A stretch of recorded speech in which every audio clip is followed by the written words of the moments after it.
Hey guys, thanks for stopping on in for today's NBA pick video play for May 3rd, 2018. In today's video, talking about this matchup here in the Eastern Conference between the Philadelphia 76ers and the Boston Celtics.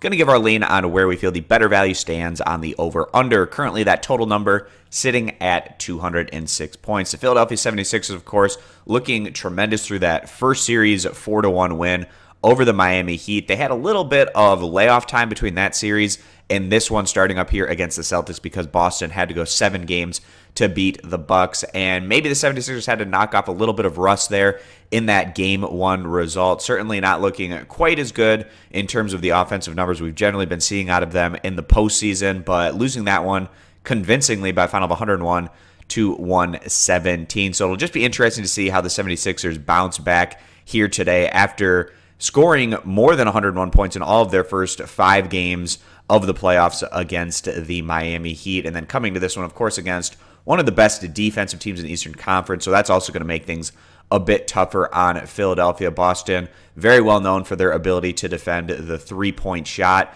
and that's where Philadelphia can really make or break a lot of those strong offensive performances that we've seen from them this year. So if Boston's able to continue to have success in slowing down the 76ers, maybe this is going to be one of those series that's extended, and the Boston Celtics maybe even have a chance at surprising everyone and upsetting Philly, but a long way to go, still left to go in this series. So Philadelphia on the year, 7th in the league in scoring, putting up about 110 points per game, 11th in total team defense, giving up a little over about 105. We compare them over to the Boston Celtics, who have to feel good about winning that Game 1 by 16 points.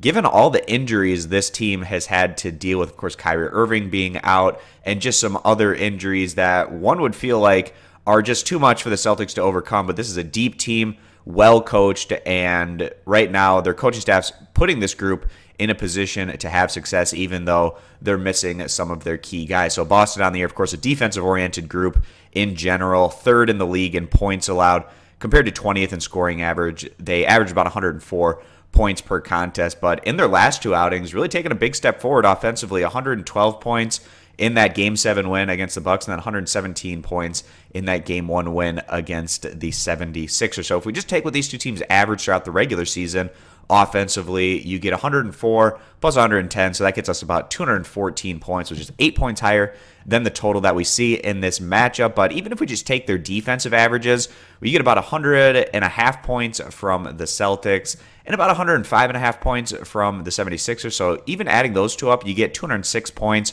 or right about at that number. So even if these two teams just go to their defensive numbers, we're getting right at about the total that we're seeing for this one. And that Game 1 result, getting up to 218 points. So with everything taken into consideration, also the fact that we feel like Philadelphia should have knocked off a little bit of rust in that Game 1 match and maybe have a little bit more success here today offensively. And as a result, we feel like the over 206 points is going to be a pretty solid value play. So if you agree, give the video a thumbs up. You disagree, give it a thumbs down. Check out all of our NBA plays over at stumpthespread.com, linked down in the video description. And be sure to click that subscribe button on our YouTube channel. Thanks, guys, for coming on in, and we hope to see you in future videos. Bye.